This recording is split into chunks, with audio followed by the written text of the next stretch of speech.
สุขใจเชิญรวมบุญสงน้ำพระธาตุน้อมใจอภิวาทขอบุญสุขใจสุขกา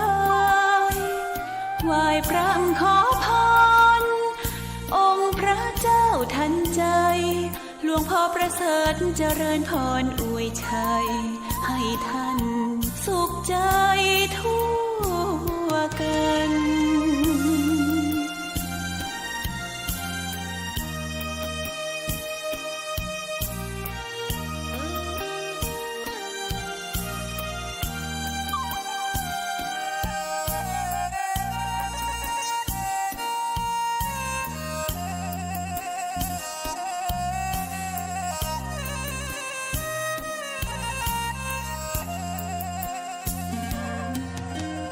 เชิญรวมบุญสงน้ำพระธาตุน้อมใจอภิวาทขอบุญสุขใจสุขกายไหว้พระขอพรองค์พระเจ้าทันใจหลวงพ่อประเสริฐเจริญพรอวยชัยให้ท่านสุขใจทั่วกัน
10 นิ้ว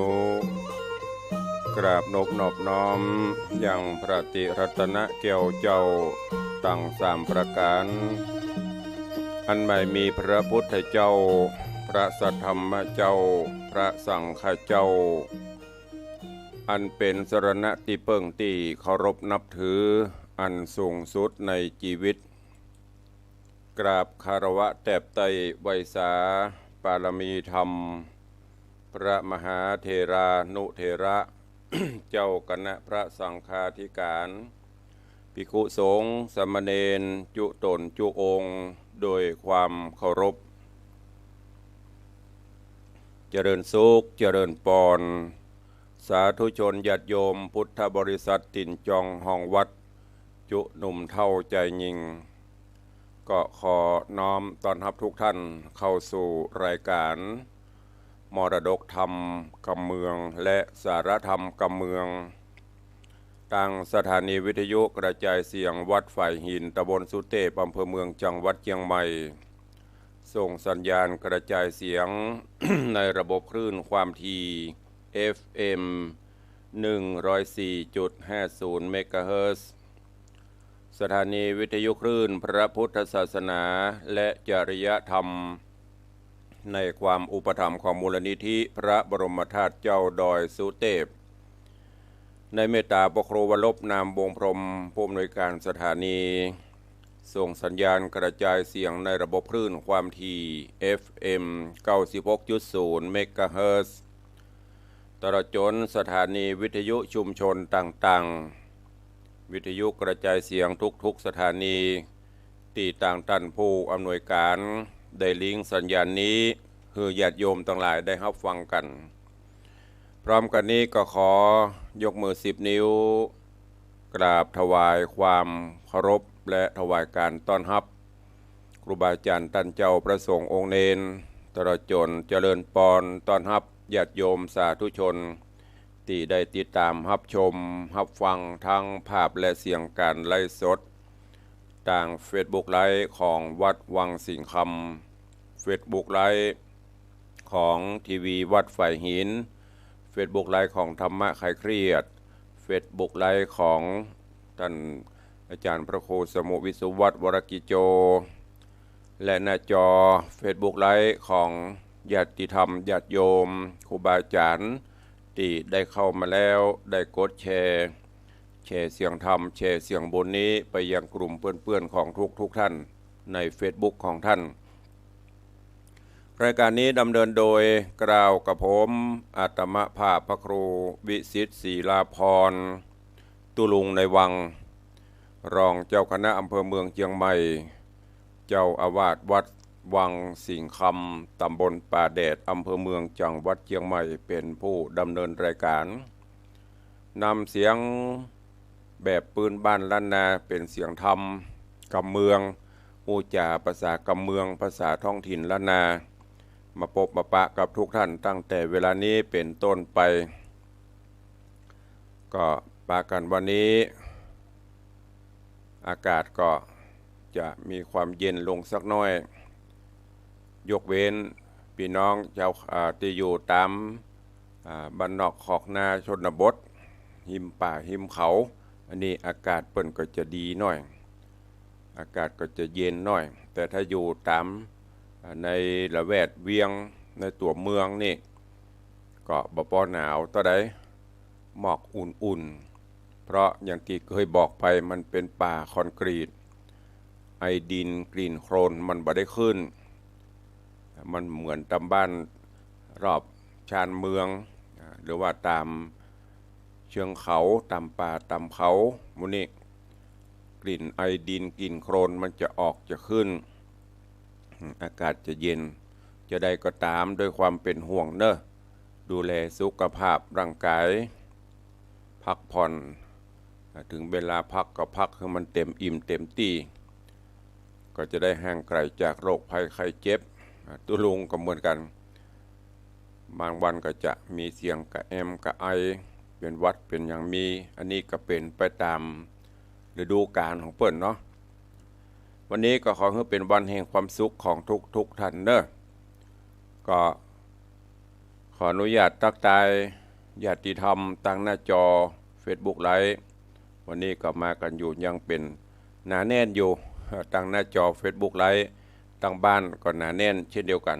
เจริญปอนต้อนรับคุณโยมสลินทิพย์บุญเลิศกราบไหว้สาเจ้าสาธุเจริญปอนต้อนรับโยมส่วนจันทร์สอนคำเนอกราบไหว้สาเจ้าสาธุเจริญปอนต้อนรับครูบอยคณะแห่เทพประสิทธิ์สลีต้นเฮือดเจริญปอนโยมแม่สมศรีพรหมเมืองกราบไหว้สาเจ้าสาธุเจริญปอนโยมแม่ทองคำทิวงคำเนอกราบไหว้สาเจ้าสาธุเจริญปอนคุณโยมพิธาจารย์มัคคณายกผู้จารย์ชื่อดังพิธีกรชื่อดังของล้านนาก็คือพินันอินสมเตปินพินันอินสมเจ็ดสีหรือท่านมหาอินสมนักพูดนักปาฐกถาผู้จารย์ชื่อดังก็ได้ติดตามตลอดเนอะกับไหว้สาเจ้าไหว้สาครับสาธุเจริญปอนเจริญปอนต้อนรับโยมพินันจรันปิยจันเนอร์สลมดอยซิวอันนี้แฟนครับตรวจแฟนพันธุ์แท้เจริญปอนโยมทองคำที่วงคำน้อมกราบถวายการต้อนรับท่านพระครูวิมลวรวัฒน์ มหาพรหมวิมลวัดกราบครับสาธุกราบเช่นเดียวกันเนอะถ้าว่างเว้นตั้งปูนนะมาช่วยตอนในวังเพพองเนอะโอ้ลูกพระลูกเนนเปิ้นเป็นที่ข้าได้สักซาวตนนะช่วยกันแป้งดอกแป้งดวงประดับตกแต่งไม้ดอกไม้ประดับเป็นม้วนเนอะไผ่เคยไปแอวก็เจิญเนอะนิมนต์ วัดจอกปอกพระห้องนี่ก็แหมมันเนี่ยจอกปอกเงินยวงอีกอะหรือว่าวัดพวกช้างดันเจ้าคณะตำบลหายาเขต2วัดเปิ้นนิม่วนเหมือนยังพืชสวนโลกไปแอวไปเยี่ยมไปเยือนไปทำบุญได้เนอะหันลงเฟสตะวากะจะละโดนปลวกอะ ตัวน้อยเดียวไปได้เนาะทำลายได้หมดเลย ป ช่วยกันไปหอมกระเบื้องไปหอมไม้กับไปเนอะเจริญปอนต้อนรับแม่วิน้องแฮกเกอร์เจริญปอนต้อนรับโยมอัญชลีคำกิตติเจริญปอนต้อนรับโยมอรพินใจที่กรนะกำลังเข้ามาชมกันอยู่เนาะขอบคุณอนุโมทนาดูทุกท่านเนอะเดี๋ยวตั้งบ้านจะไปน้อยจ่วยได้รายการก้อยอู้ก้อยจ่ากันตั้งบ้านตั้งจองเนอะก็เข้าสู่หัวใจของรายการก่อนฟังธรรมเทศนาวันนี้จะได้ก็ต้องอาวสานวันนี้อาวสานวันนี้เพราะว่าเมินละเกือบจะได้2 ปีแล้วจะเมื่อกลางภาษาไปจบสักเตื้อ วันนี้สุวรรณพรหมาอาวสานตอนสุดท้ายของผูกที่18ขอบคุณกับโยมปเลี้ยงธนวัฒน์โยมแม่เลี้ยงทัดพิชารัตนมหาอุบาสกอุบาสิกาเป็นเจ้าภาพปุจากันเตศกันทำการทำประโมทประเสียงทำประจบเต้าบะเดียวทำงานใจนีเพิ่นบะเจ้าเต้าบะเดียววันนี้จบแน่นอนสาธุเชิญทุกท่านเนอะตั้งอกตั้งใจฟังต่อจากเมื่อตะวาตอนนี้โพธิสัตว์เจ้าก็ได้เข้าสู่บ้านสู่เมืองได้มาเป็นเจ้าบ้านเจ้าเมืองแต่ว่าก็ยังปนหมู่อริราชศัตรูก็นักนะเหรียญมี2 ด้านยังก็มี2 ด้านมีดีกับมีหายมีคนชอบกับมีคนจังเป็นธรรมดาหมู่ที่มารบทับจับศึกมาปราบปรามหมู่บ้านเปิ้นที่โดยเฉพาะมาลู่มัทุรสมัทุรจิตานปัญญาเจ้าเมืองต่างหลายก็โคตรมาแล้วบ่หายหูว่าลูกของนางอยู่ในป่าก็ตวยล่าอยู่จนกระทั่งโดยบุพกรรมต่างๆยิ่งอย่างเปิ้นก็ไม่ได้ลงไปไม่จะไปไล่ปราบเปิ้นไปโดนทรายดูดมดยืนอยู่กับที่ดินกับบ่ได้ยิ่งดินก็ยิ่งดูดลงสุดท้ายมากับปนต้องขออภัยโทษโพธิสัตว์เจ้าก็โพดภายไปเรื่องราวจะเป็นจะได้เจิญท่านทั้งหลายติดตามรับฟังกันในเรื่องของสุวรรณพรหมาในผูกที่18ตอนอาวสานณโอกาสบัดนี้ นะโมตัสสะภะคะวะโตอะระหะโตสัมมาสัมพุทธัสสะสาธโวฟังลาโสตุจนะสัพพุริสตังลายตั้งหญิงและใจมวลบูอันดังทาอยู่ดาฟังยังรัศธรรมเตสนาสุวรรณพรหมาลำดับการมาถึงอาวสานแล้วเนอเจ้าขอเชิญศรัทธาตั้งหลายหนุ่มเทา จุงติดตามเล่าทอมทาดาฟังต่อไปนาดีและนาโสโพธิสัตว์โตอันว่ามหาสัจเจ้ากันบอกเราจะสอน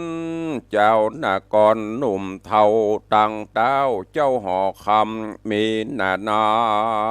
ม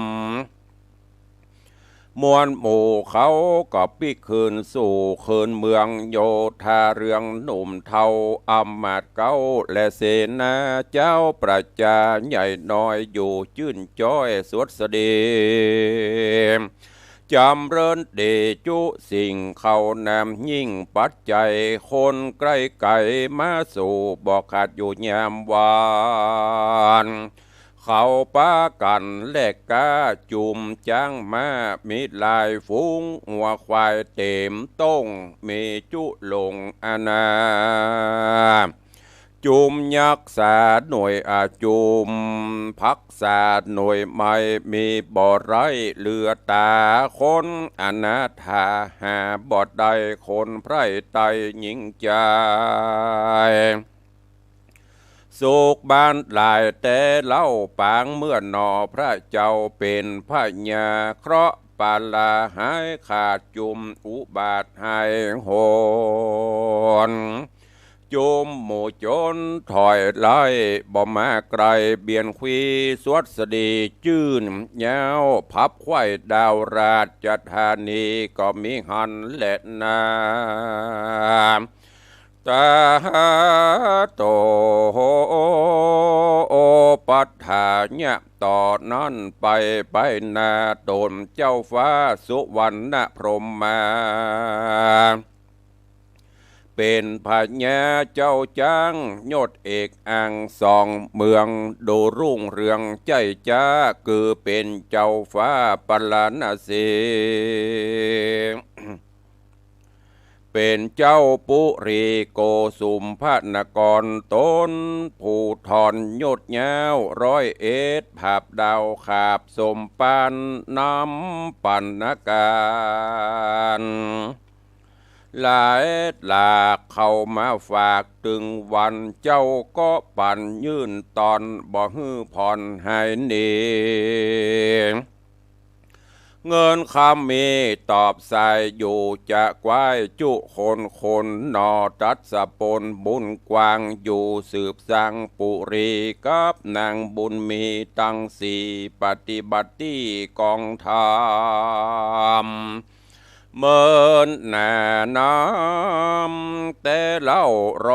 สาวขวบเขาวาสาก็เถิงมอดละนากรอยกระอาดก็ได้ไปเกิดภาศาสตร์เมืองบนก็มีหันและนาสัทธาอิมังธรรมเตสนังอาหาลิตัวจาตะกังสโมทาเนสีสัทธาอันว่าพระพุทธเจ้าตนเป็นเก้าติโลกาจารย์ไขนิทานจาดเก่าตั้งแต่เก้าฮอดไปฮือภิกขุหลายน้อยใหญ่หูแจงไข่ตามเมพระโมนีตนซักสวาดก็จักจาดปังหลังมาเตรียมยังจาดนี้ฮือแจ้งที่หันสายพระจิงไขกล่าวถอยมีบทซอยสุดปลายว่าสิปวิจาอิสีนามะสรีปุตโตสโกอนุรุทโธโบกรปัตตะปัสเสโนรุทธโกเตวัตโตมัทุระจิตตังอสันทากามตัณหาสลิสุโธทโนสากุลมายาพุทธามาตาโยปสิตาลาหุมาตาตวาตัสสะสหัสสะสากัญญะปัฏฐาปัคละปุตตาดังเนภิกขเวดูกราภิกขุทั้งหลายตนเป็นสายอริยะเจ้าทุกคำเจ้าภาวนาอันว่าสิปวิจาละสีมีสินดีวิเศษอยู่ในเขตดงนาในกาละนั้นใส่คือหากมาได้พระสารีบุตรเห็นในกาละบัดนี้และนาสาโกเตวะลาจาอันว่าพญาเจ้าฟ้าจ้อยเจ้านอดลาพุทธาในกาละบัดนั้นนาคือหากมาได้อนุรุทธะเถระในกาละบัดนี้และนาโบกลปัตโตอันว่าพญาโบกลปัตตมุนีเจ้าของวิเศษภาพยังยักเพศบาปนา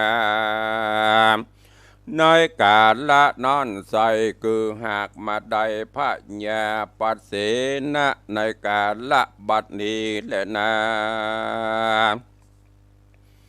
อันวาดนายพรานบาปกราอาสาไปขาหนอพุทธาในดงนาป่าไม้คือหากมาได้เต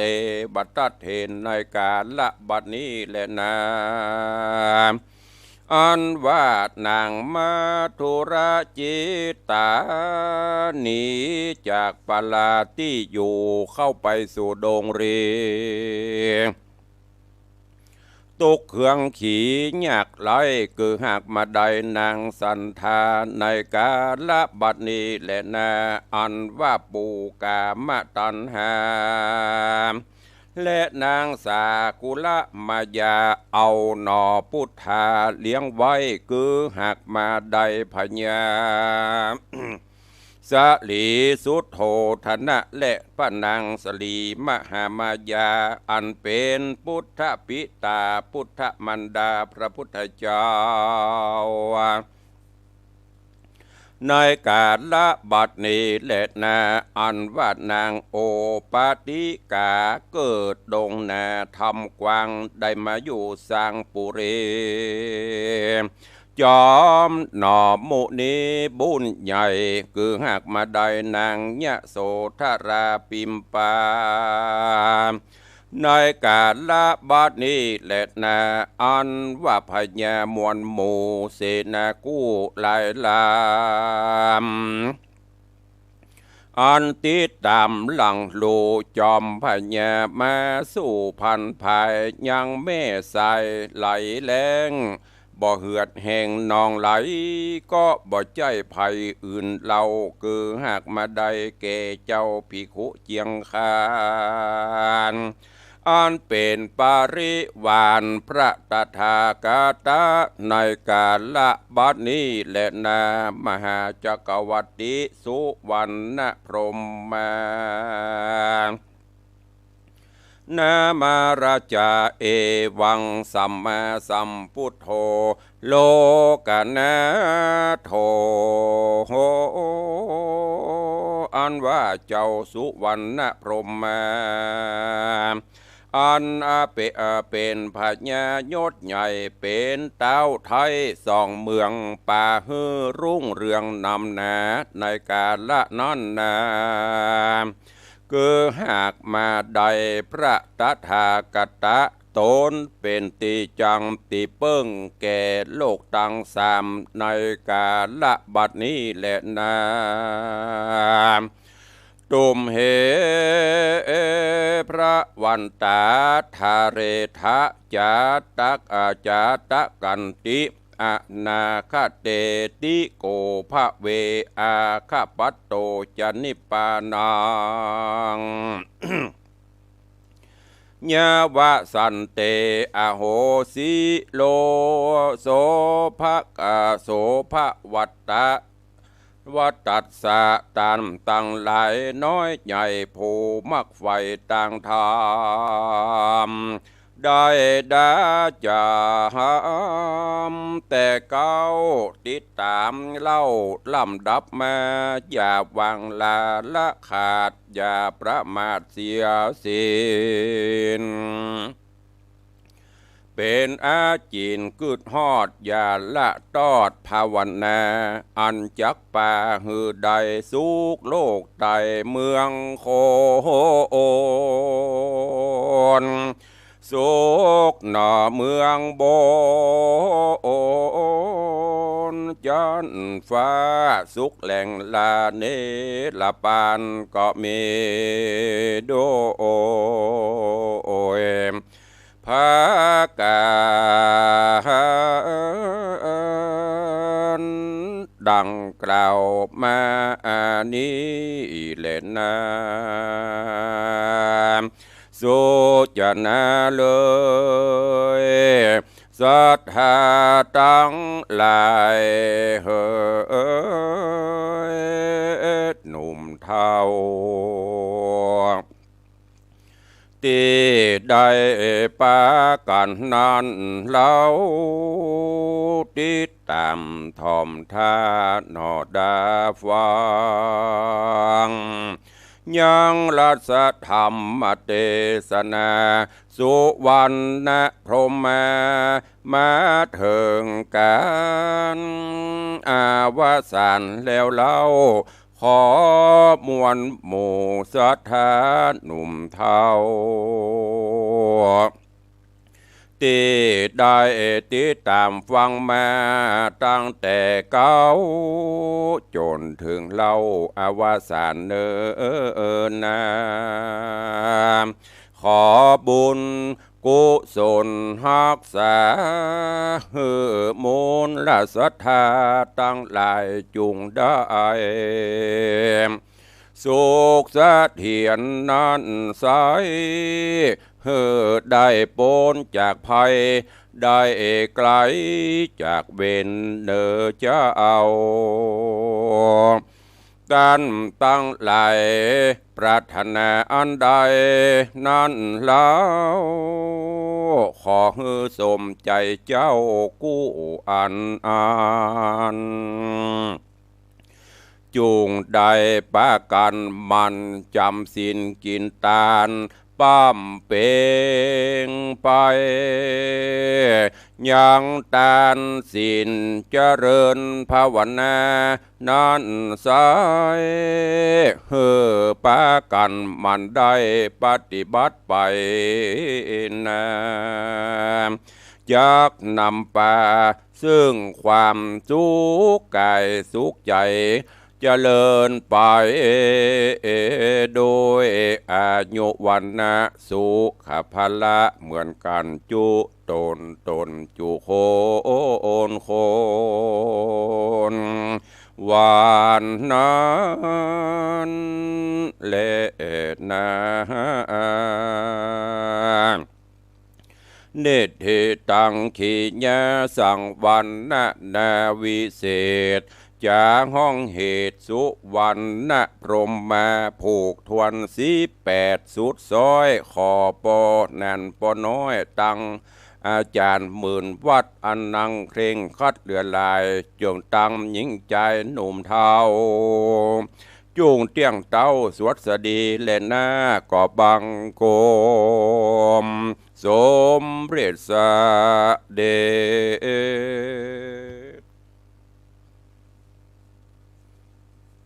จบปริปุณนังลงไปเรียบร้อยสุวรรณพรหมานิยายธรรมหรือมรดกธรรมกำเมืองมีจำนวน18ผูก18กันตุลุงได้นำมาเทศนาฮือสาธุชนญาติโยมตลอดจนครูบาอาจารย์ท่านเจ้าประสงค์องค์เนนที่ได้ติดตามเป็นกำลังใจติดตามรับฟังมาก็เป็นระยะเวลาเมินพอควรสดพ่องแห้งพ่องฟังซ้ำกันไปก็เป็นยังเนอะวันนี้จบปริปุณนังไปเรียบร้อยเรื่องราวสารธรรมต่างๆก็มีนัก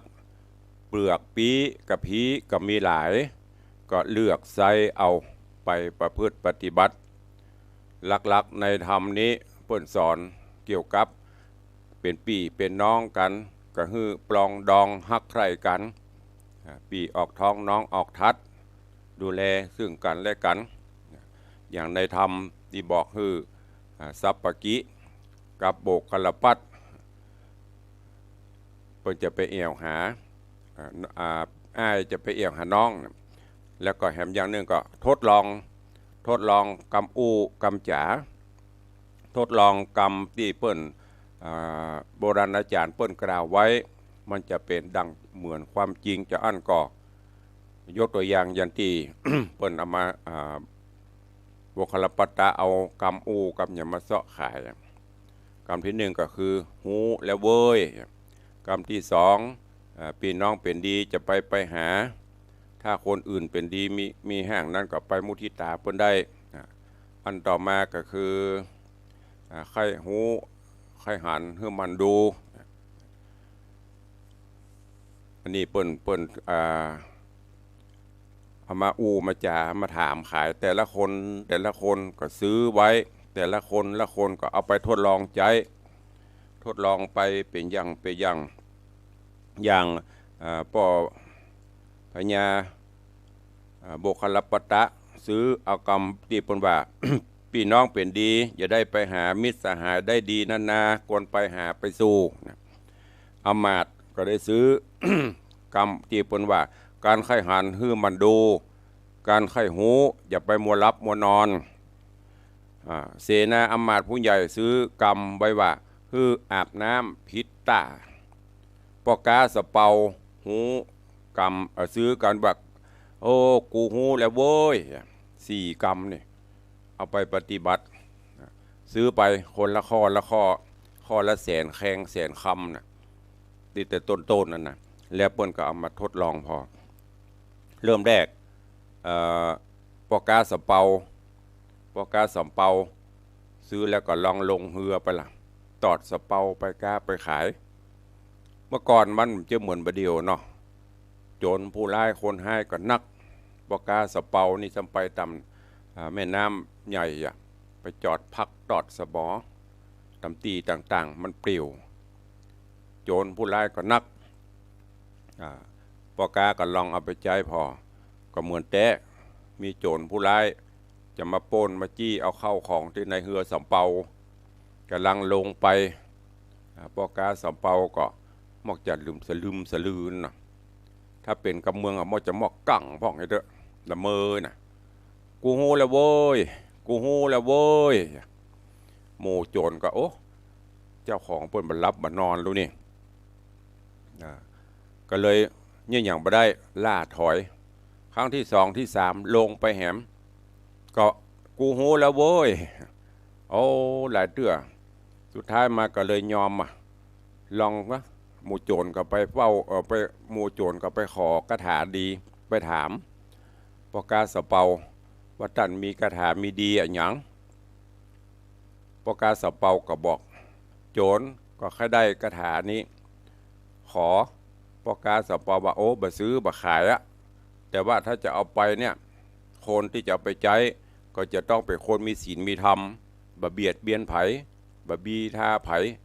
ง่ายๆก็คือมีศีลธรรมประจำจิตประจำใจก็จะฮื้อไปปอกาสะเปาก็ยอมลดละต่อไปบ่เอาละอาชีพเป็นโจรไม่ใช่ปอกาสุมาเด้อโจรก็ละยอมละอาชีพเป็นโจรเป็นอย่างไปปอกาสะเปาก็ฮื้อไปอันนี้ถ้าเรามองแหมอันนึงญาติโยมพ่อแหมอันนึงญาติโยมทั้งหลายกูฮู้แล้วเว้ยถ้ากับตลปัดแหมยังก็คือบ่ยอมฮับไผเปิดอูเปิดจ่าเปิดสอนกูฮู้แล้วนะฮู้แล้วนะอันนี้ก็ถ้าเปรียบอย่างแก้วน้ำนี่น้ำเต็มแก้วเอาอย่างเขาเติมก็บ่ได้ละเพราะนั้นต้องลดลงพ่องยอมรับความคิดความหันของคนอื่นอันนี้ก็แปลประนี้ก็ได้ข้อต่อมาที่เสนาผู้ใหญ่ได้ซื้อไว้ก็คืออาบน้ำพิตานั่นก็คือที่ไหนที่มันหลวงมันหลายที่คนหลายคนนักบ่ควรที่จะเข้าไปสูงสิงไปอยู่ร่วมกันหลายอย่างเราสังเกตพอเวลามีหลายกระเดียมเป็นเรื่องละอย่างละอ่อนหนุ่มเสมยิงมันชอบไปมั่วกันเปิดมีการแสดงกระเดียวหวดละกุยกันนะพีทหัวกันตลอดโจรเวลาไปกลางหลวงกลางหลายจับสิ่งสลิงคานนี่เป็นสิ่งสำคัญอันนี้ก็เหมือนเดียวกันเสนาผู้ใหญ่ต่างปอเจ้าบันเจ้าเมืองปนใจฮื้อไปรบไปผาบอริละศัตรูคนตะกอนเวลาเปิ้นจะไปฮะบัดนี้เปิ้นจะเอาของดีมอบเฮือหรอเอาไว้กับตนกับตัวอันนี้ก็เหมือนกันพญาเจ้าเมืองเปิ้นมอบเอาธรรมรงค์หรือว่าแหวนฮื้อใส่สูบใส่ไปเพื่อเป็นกำลังใจเสนาผู้ใหญ่ก็ใส่ไปแล้วก็นำปลาลูกน้องเหล่าเสนาผู้ติดตามไปพอไปจอดไปพักย้างก็ต่างคนก็ต่างทำภารกิจส่วนตัวอาบน้ำอาบท่าพักผ่อนเสนาหมู่นั้นเพิ่นก็ลงหมู่ผู้ใต้บังคับบัญชาก็ลงอาบน้ำกันอย่างม่วนงั้นสันเล่าอำมาตย์ผู้ใหญ่เสนาผู้ใหญ่นี่ก็โอ้ตานี่มันหลายไปอาบน้ำแหมตาหนึ่งมันบ่หลายแล้วก็ถอดแหวนนั้นออกวางไว้แล้วก็ลงอาบน้ำตอนปีกลืมมาหาลูกน้องเข้ารวมพลแล้วจะไปละลืมแหวนไว้ที่ปุ่นก็เลยว่าคงเป็นอย่างมันมีภัยหลายกั้นใจทำใจดีสู้เสือปาลูกน้องไป จนปราบปรามหมู่อริดศัตรูเซตปิกมาตังเก่าไปเสาะหาแหวนที่เอาวางไว้ยังเจออยู่ยังมีอยู่ถ้าอาบตีเดียวกันนี้เสร็จเรียบร้อยเหลือแล้วอย่างเอาไปหั่นไปหลวงไปหลายเนี่ยจะเข้าห้องน้ำห้องท่าเนี่ยต้องถอดออกแล้วก็ฝากกันไว้เป็นการเตือนสติจะไปเอาไปวางหลายท่านนะลองสังเกตพอเตอะเดี๋ยวเข้าห้องน้ำเอาโทรศัพท์ไปวางท่านพ่องถอดสร้อยวางพ่องกล้องตรงนั้นพ่องลืมปีกเข้าไปแหมกำเหลือแต่ความว่างเปล่า นอกจากว่าไปที่มันมีไผเข้าห้องน้ำมีไผใจหลายอันนั้นยังจะอยู่แต่ถ้าจังเป็นปั๊มเป็นอย่างนี่ที่คนเข้าโละนะอย่าหวังว่าจะได้คืนจบเลยอันต่อมาอำมาตย์ซื้อกรรมที่เพิ่นบอกไว้การไข้หันให้มันดูการไข้หูจะไปเมาหลับเมานอนอันเนี้ยก็เตือนสติได้อย่างดีไข้หูไข้หันอย่างให้มันดูแล้วก็จดจำเอาฝึกโดยเปิ้นไปอย่างบัดเดียวนี้สำยิงนี่ไปการไปงานแปลงหั่นแปลงนี่ก็บ่จ้างเนาะพอออกไม่ออกอีป่อยแม่เฮาหลวงพ่อเตอะแปลงสวยดอก บ่จ้างแปลงสะตวงคนเฒ่าคนแก่บ่จ่ายก็บ่เป็นละเปิ้นเนี่ยอย่างแบบฮีดโบราณเฮานี่บ่ใครฮู้ละสูญหายเพราะอะหยังเปิ้นว่าบ่พันพ่อไปไหนก็ไปนั่งอู้กันเหีย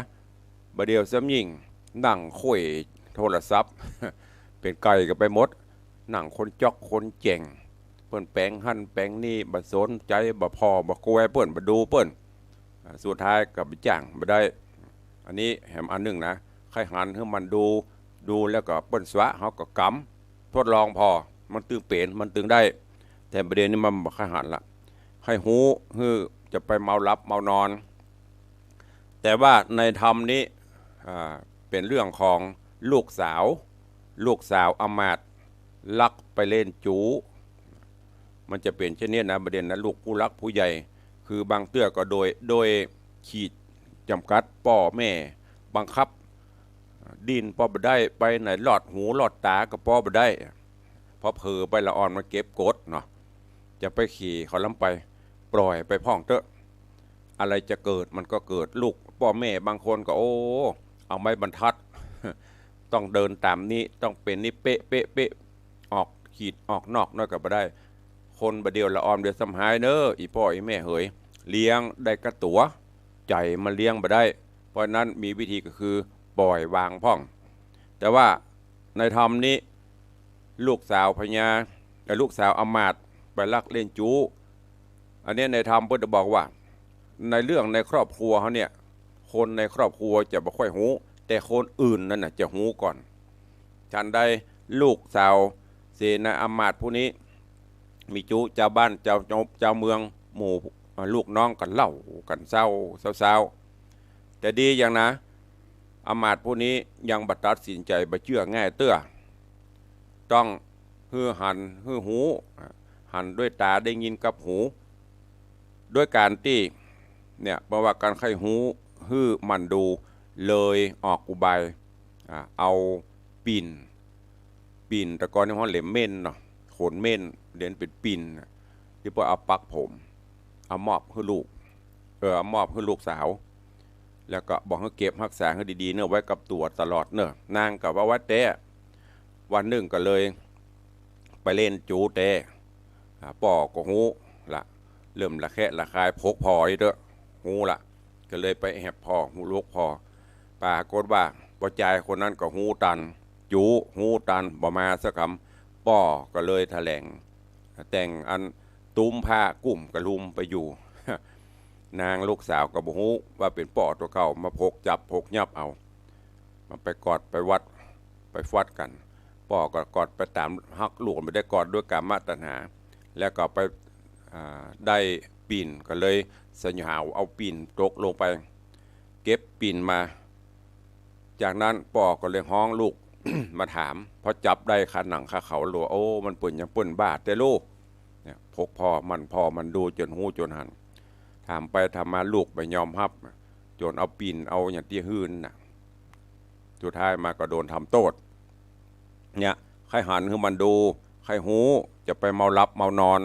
ไม่ใช่ลงเข้านอนปบว่าตะบะสนใจนอนฟังเพลงเล่นโทรศัพท์งีบรับไหวพระไหวเจ้ากับไหวบรรนบพำนบพระเนี่ยหัวโต๊ะมอนกันนั่งคุยนั่งหลับนี่นะลองเอาไปใจผมเนี่ยการไข้หันฮือมันดูการไข้หู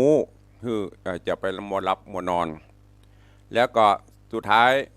กรรมที่เป็นแบบพี่น้องเป็นดีจะไปหา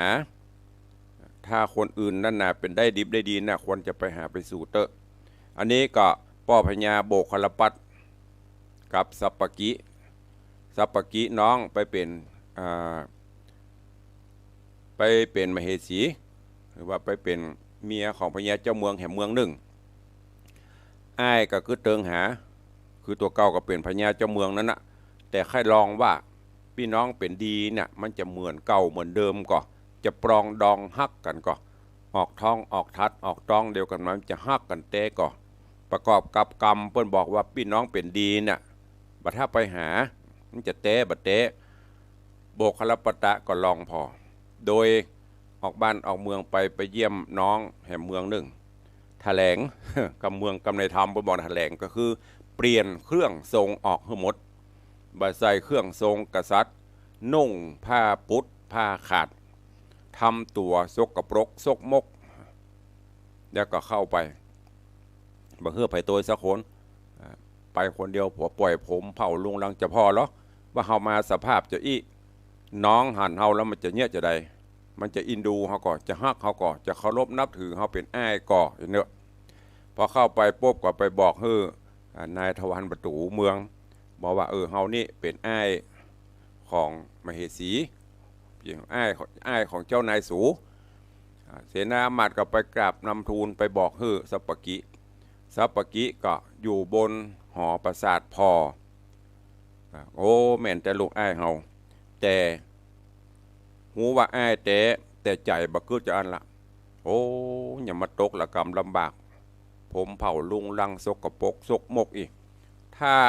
เฮาฮับมาเป็นอ้ายเฮาหรือยอมฮับเมื่อเข้ามานี่สามีเฮาก็จะว่าจะได้บูหรือหมู่เจ้าบ้านเจ้าเมืองข้าราชการทหารตำรวจผู้ใหญ่จะมาสบประมาทเฮาบ่เฮานี่เป็นคนทุกข์คนยากหรอกก็เลยบอกหมู่อำมาตย์ว่าโอ้บ่ใจครับข้าบ่มีอ้ายอย่าอี้ไปไล่มันไปไกลๆปลายปอสั่งเอาข้าวบูดแกงเน่าแกงข้ามคืนบุดจุโลสาบโอนะใส่ถุงไปโบกคลปัดหูว่าโอ้มันเปิดจะอี้เลยดูกรรมตีปนบาพี่น้องเป็นดีจะไปหาโคตรก็เลยเอาข้าวแกงที่นางไปฝังไปหิมประตูแล้วก็ไปแห่เมืองหนึ่งไปหาเปื่อนหาฝูงโอ้ป่าโกดว่ามันกลับตลปัดไปหาคนอื่นเป็นเปื่อนเป็นฝูงนี่เปิ้นต้อนฮับครับสู้ดีหรอจัดตีนอนหมอนมุ้งอย่างดีเข้าน้ำโพจะน่าอาหารดูแลดีแต่กับพี่กับน้องนี่โอ้ยิ่งประเดี๋ยวสำยิ่งเนอะโอ้เอาไปขอยืมสตางค์นะมามี มีไว้ก่อนนั่นนะเนี่ยมันได้กับอันเนี้ยพี่น้องเป็นดีบัดถ้าไปหาแต่คนอื่นที่บัจเจปี้เจน้องนั่นน่ะดูแลอุปถากอินดู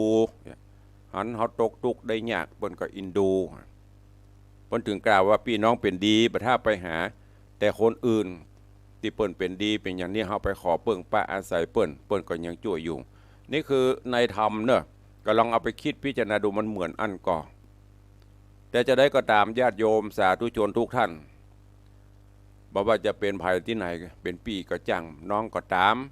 ถ้าเรามีศีลมีธรรมหูจักแยกแยะผิดชอบชั่วดี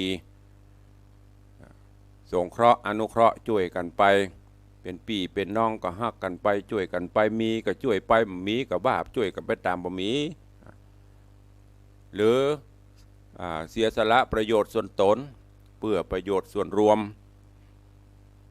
ช่วยการช่วยงานเปิดมีการมีงานบ้านเหนือบ้านใต้ก็ไปช่วยกันไปอยู่ด้วยกันไปตุติตุมติมกันไป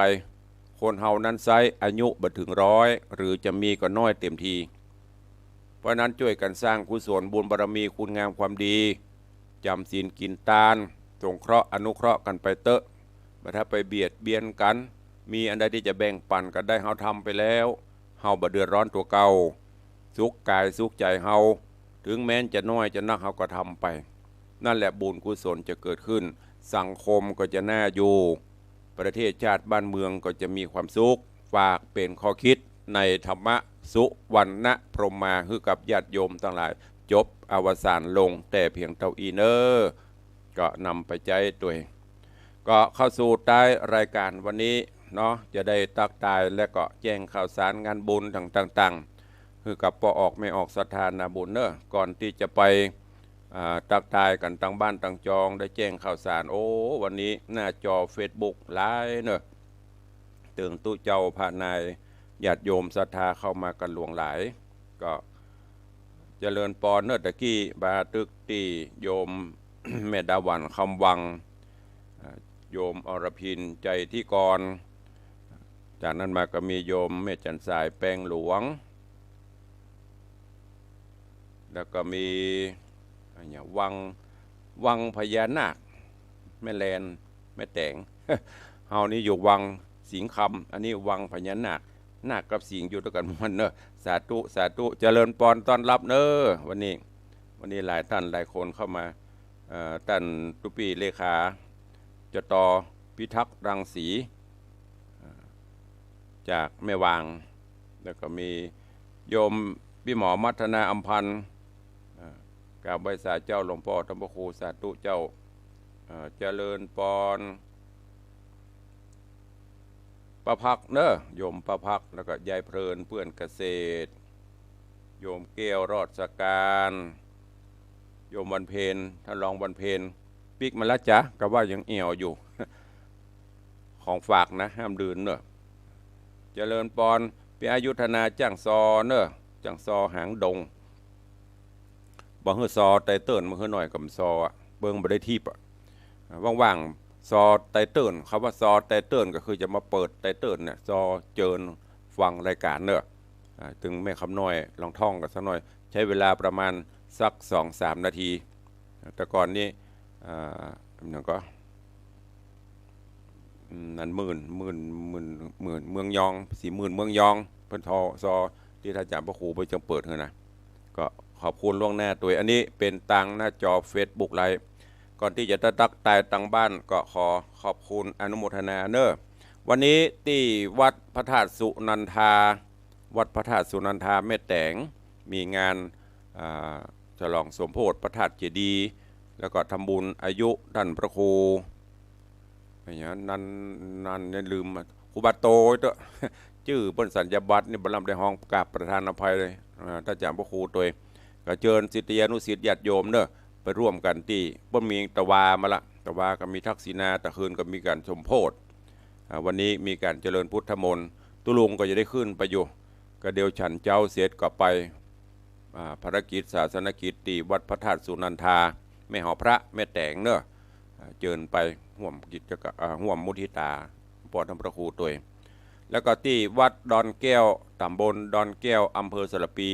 ฝั่งปิงตรงข้ามในวังนี่เพิ่นก็มีงานส่งน้ำพระธาตุเจดีย์ก็เจิญไปร่วมกันเมื่อคืนเบอร์ 1เนอะพี่น้องศรัทธาต่างบ้านกอมะจำโรงหรือกอประจำพงอำเภอสระปีก็มีงานศพที่วัดปนิมนต์ไปเทศวันนี้ศาสนกิจเช้าบ่ายค่ำได้อยู่วัดเนอะก็ใครจะมาก็รับทราบตามนี้มีอันใดก็ฝากโยมที่วัดไว้ได้ขอบคุณอนุโมทนากับญาติโยมเนอะตามที่ตุลุงได้เชิญชวนร่วมกันในวันที่15ต่างสถานีวิทยุคลื่นพระพุทธศาสนาและจริยธรรม96ก็จะมีกิจกรรมงานบุญสถานีที่หอคำพญามังรายเนอะนี่ในเมตตาของพระครูวรบนามวงพรหมผู้อำนวยการสถานีและพระนักจัดรายการเจ้าหน้าที่ผู้ดำเนินรายการทุกรายการของคลื่น96เจริญปอน FC แฟนรายการทุกท่านไปร่วมกิจกรรมตอดพระป่ากิจกรรมต่างๆที่ต่างสถานีได้จัดขึ้นเป็นประจำทุกปีเพื่อระดมทุนปัจจัยใจใจของสถานีเนอะตุลุงขออนุโมทนาบุญกับโยมแม่หมอหรือว่าพี่หมอมัฒนามพันธ์พ ร้อมครอบครัวก็ได้ร่วมบริจาคปัจจัยในการทำบุญทอดพระป่าสถานีผ่านทางรายการของตุลุงมา500 บาทสาธุอนุโมทนาบุญตัวอันนี้ก็เป็นเรื่องเขาตั้งสถานีใครมีเข้าน้ำโพชนะอาหารจะไปจุไปหอมไปห่วมกันก็ได้เนอะในวันที่15จะฮับสังฆทานถวายพระสงฆ์กาหรือจะนำปัจจัยเป็นพระป่าตามจิตเจตนาสถานเนอะมิได้บังคับนะใครจะไปก็ไปได้วันที่15ที่หอคำพญามังรายหลังอนุสาวรีย์3 กษัตริย์นั่นนะใครที่บ่เคยไปก็อาจจะหมดที่เคยไปแล้วก็จะหูนี่ก็เชิญชวนไปเนอะแล้วก็ที่วัดวังสิงห์คำนี่แต่โยมถามตุลุงปีนี้มีกิจกรรมยังก็สวดมนต์ข้ามปีทรงท้ายปีเก่ายังมีก็มีเช่นเดิมเนอะมีเช่นเดิมเพราะว่าแห่งอย่างหนึ่งก็คือทางคณะสงฆ์มหาเถรสมาคมได้มีเถระบัญชามอบหมายให้ทุกวัดทั่วราชอาณาจักรได้จัดกิจกรรมอันเป็นส่งท้ายปีเก่าต้อนรับปีใหม่เสริมบารมีธรรมรับสิ่งที่ดีก็คือสวดมนต์ข้ามปีปีนี้ก็เช่นเดียวกันตุลุงก็ได้จัดกิจกรรมสวดมนต์ข้ามปีเสริมพิธีบารมีธรรมและก็คืนมัจฉาสู่นาวาปล่อยป่าสะเดาะเคราะห์เลาะน้ำตีตาน้ำพญานาคหน้าวัดวังสิงห์คำกุปีเฮามีปีนี้ก็จะเชิญชวนญาติโยมศรัทธาการนี้ใครจะร่วมเป็นเจ้าภาพเนอปูจาพลุตะไลไฟพเนียงจุดเฉลิมฉลองเพื่อความรุ่งโรจน์โชติช่วงชัชวาลบัดเดียวจะโดนเพื่อจะว่าหำนะก็เดียวรายการอื่นไปว่ามาลุ่งจุดพลุลุ่งโรจน์โชติช่วงอันกับบัดท่านี้อย่างจุดกับพลุเนี่ยอันนี้มันก็นาจิตต่างเนอะจะไปตรามาก็แล้วก็ตุลุงก็ไม่ได้บังคับไผ่ทำอย่างไรอย่างที่บอกสบายใจก็ทำไปมันไปเกี่ยวกับจุดพลุตุลุงคะแนนมันการจะมาดึงลุ่งโรจน์ก็แล้วแต่ไม่ได้บังคับเฮาเนี่ยกันมาประเพณีนิยมให้ปฏิบัติจนะเจนป่อเจนแม่ป่ออุ้ยแม่หม่อนผักกูนงูนเงาเฮาครูบาอาจารย์มันไม่ได้ผิดอย่างก็ทำไปใครจะทำก็ทำพลุนะพลุเสียงพลุแสงเฉลี่ยแล้วก็ลูกละ150 บาทความจริงแล้วพลุเสียงพลุแสงที่มันจุยไปมันแตกบึ้งมันเป็นระยิบระยับมันแปลงนะแก่น250 300ก็ไปเดียวแต่ตุลุงก็มาคือบะแบ่งบัดเสียงมีเอาใครจะหอมก็คิดเป็นแก่นละ150เดี๋ยวเขาก็เอามาเฉลี่ยกันเอาเนอะเอาเฉลี่ยกันเอาใครจะอาจจะเป็นผู้เสียงพ่องผู้แสงพ่องเพื่อเฉลิมฉลองส่วนป่าก็สุดแล้วแต่เจตนาศรัทธาเป็นกองบุญไปที่ตุลุงได้บอกไปกะเอาคนเดียวเท่านั้นตุลุงบอกเคยได้ไปซื้อแต่นี่ป่าที่เขาจะมาปล่อยในกะว่าจะซื้อป่าหน้าเขียงง่ายๆเป็นได้ป่าหน้าเขียงก็คือป่าที่เปิ้นจะฆ่านั่นปล่อยชีวิตเปิ้นไปซื้อเอาเหมามามันจะได้กี่ตัวกี่กิโลก็แล้วแต่บุญป่าทำกรรมถ้าได้นักเขาก็เหมามานักเอามาปล่อยแล้วก็จะได้ยืดโยงองค์การประกาศรายนามไผ่พ่องที่เป็นเจ้าภาพไผ่พ่องฮื้อชีวิตสู่เจ้าเป็นตาลก็ไปโพดไปผ่ายเปิ้นเนอะอีน่ะก็มีเจ้าภาพเจ้าศรัทธาร่วมโมทนาบุญมาขอบคุณกับโยมพ่อเลี้ยงธนวัฒน์โยมแม่เลี้ยงทัดพิชาสุสิงห์คำก็เจ้ามูลศรัทธาเก่าได้ร่วมเป็นเจ้าภาพปูจาทั้งพรุทั้งป๋าเต่ากุลป่อกุลแม่เป็นจำนวนปัจจัยทั้งหมด5,000 บาทท้วน5,000 บาทท้วนเนอะอันนี้ขอบคุณตัวกับโยมพ่อเลี้ยงธนวัฒน์โยมแม่เลี้ยงทัดพิชาสุสิงห์คำตัวนอกจากนั้นก็มีโยมพี่หมอมัทนาอัมพันธ์พร้อมครอบครัวอัมพันธ์เนอะตะวาได้แจ้งมาร่วมทำบุญพระป่าสถานี500 บาทร่วมทำบุญจุดพลุ150 บาทร่วมทำบุญปล่อยป่า200 บาทรวมเป็นปัจจัย850 บาทสาธุอนุโมทนาบุญตัวนอกจากนั้นก็มีโยมแม่ปราณีพยัคฆ์ไคหพลพร้อมครอบครัวลูกหลานบ้านหนองแต้นอำเภอสันปะตองร่วมทำบุญทั้งจุดพลุทั้งปล่อยป่าเป็นจำนวนเงิน500 บาท นอกจากนั้นขอบคุณกับโยมแม่บุญปั่นมีงานโยมพี่จงรักมีงานพร้อมครอบครัวลูกหลานตันเต้าอันมีโยมปี้อย่างก็พ่องพิษโยมยานิสานี่ก็เป็นเจ้าภาพพรุแล้วก็ปล่อยป๋าจำนวนปัจจัย1,000 บาทขอบคุณอนุโมทนาบุญตัวเองจากนั้นก็ขอบคุณกับโยมพินันอิสมเตปินพินันอิสม7 สีร่วมทำบุญตึงพรุตึงป๋าจำนวนเงิน500 บาทแล้วก็มีโยมพ่อสมานยาวิชัยโยมพ่อสมานยาวิชัยเมืองแกนพัฒนาร่วมทำบุญ100 บาทเนอะสาธุอนุโมทนาบุญตัวเองขาดตกบกพร่องของไผสามารถทวงติงแจ้งเข้ามาได้จะไปตักตายตั้งบ้านตั้งจองเนอะขอบเจริญปอนโยมพี่แสงล่าแก้วมาลีกำลังเข้ามาท่านเจ้าคุณบ้านโฮงอารามบอยกำลังลักส่องพอสาธุหนาวก็ทั้งบ้านโฮงถ้าใครหนาวขึ้นมาตอนให้วังไปเนอะอุ่นดีเจริญปอนต้อนรับโยมตู่โยมสุรัตน์เสาคำเนอะฝากไว้ตัวเนอะโยมตู่เนอะมาได้ก็ไปหาหมอมาปล่อยป่าหน้าวังเนี่ยมาถ้าไปปะแล้วหมอสบายพอพ่อเลี้ยงประเด็นนี้สบายละหมดเคราะห์หมดน้ำละหมดทุกข์หมดโศกหมดละทำบุญไปเรื่อยๆบุญนั่นแหละปกป้องรักษาตัวใครจะจะจากกับตัวลุงเนอะตั้งบ้านตั้งจองโทรศัพท์เข้ามาได้3 นาทีสุดท้าย0817836540ตั้ง96ก็ได้ตั้ง104ก็ได้ไผ่ฟังเข้ามา0817836540มีไหมเอ่ยวันนี้ได้กี่กิโลหมูป่าได้กี่ตัว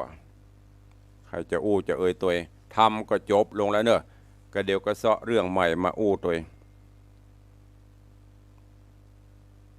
0817836540ตั้งบ้านตั้งจองมีก่อดักปิ้งบินบอยFC ตั้งบ้านหายไปนะแล้วก็เวลาเนี่ยถ้าฟังอยู่นะเจ้าถ้าฟังอยู่กับเมตตาเช็คสัญญาณโทรศัพท์เข้ามาร่วมด้วยจะว่ามันดักปิ้งแล้วโทรเข้ามานะตอนนี้ผอ.ถึง2 สถานีเปิ้นก็ฟังอยู่มอนิเตอร์ฟังอยู่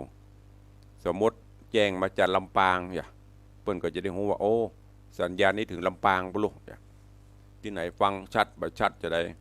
โทรเข้ามาต้องกลัวได้หอมป่าหอมพรุหอมก็ได้หอมก็ได้ตามใจไม่ได้บังคับผ่านรายการตุลุงไม่ได้บังคับใดๆทั้งสิ้นที่มาในด้วยบุญศรัทธาด้วยความศรัทธาประสาทะความเชื่อความเลื่อมใสจะทำใดๆก็จ้างถ้ามีความเชื่อมีความเลื่อมใสก็ไม่ต้องทำนะรายการตุลุงจะเป็นเช่นนี้บอกจะถ้าจะทำก็ทำไปสบายใจเขาก็ทำไปเจริญปอนสายแรกไขเอ่ยมาละเมืองแก่นพัฒนาสาธุห่วมบุญมา100 บาทก็จะเพิ่มก็เพิ่มเนิ่มเพิ่มก็แล้วไปอนุโมทนาสาธุจากเมืองแกนพัฒนายมพ่อสมานยาวิชัยร่วมมา100ถ้าจะเพิ่มก็เพิ่ม จะลดก็ตามใจมิเตียกะไม่ได้กับเมืองแกนพัฒนาไม่ได้กับจันคำแสงบุญ4-5 คนเดียวเนาะมันดักปิ้งบินบ่อยไม่มีแล้วมีสายเดียวจากบ้านจากจองมีคนฟังวันนี้ตุลุงตึงโมดตึงมวลตึง2 สถานีมีกระป๋อสมานยาวิชัยเมืองแกนพัฒนาสถานีคนเดียวสาธุเนอะที่โทรศัพท์มานอกนั้นเมื่อมดดักปิ้งบินบอยก็ไปทางอื่นหมดละค้างทางสถานีทาง Facebook ยังหนาแน่นอยู่วันนี้เวลาหมดเวลานำรายการจากไปก่อนเด้อจากกันไปกันนัวไข้หัวกันม่วนแต่พ่องเล่นพ่องก็อันใดที่มันบ่ถูกต้องตำนองครองธรรมขอประทานอภัยสู่มาอภัยกับทุกท่านเด้ออันไหนที่มีสาระมีประโยชนะน้อมนำไปคิดพิจารณาแล้วนำไปใช้ในการดำเนินชีวิตประจำวันวันนี้ขอความสุขสวัสดีจงบังเกิดมีกับทุกท่าน อยู่ดีมีสุขเหมือนกันจุตนจุองค์จุผู้จุคนเนอยัตตาโรธรรมาวัตันติอายุวันโนสุขังพระลัง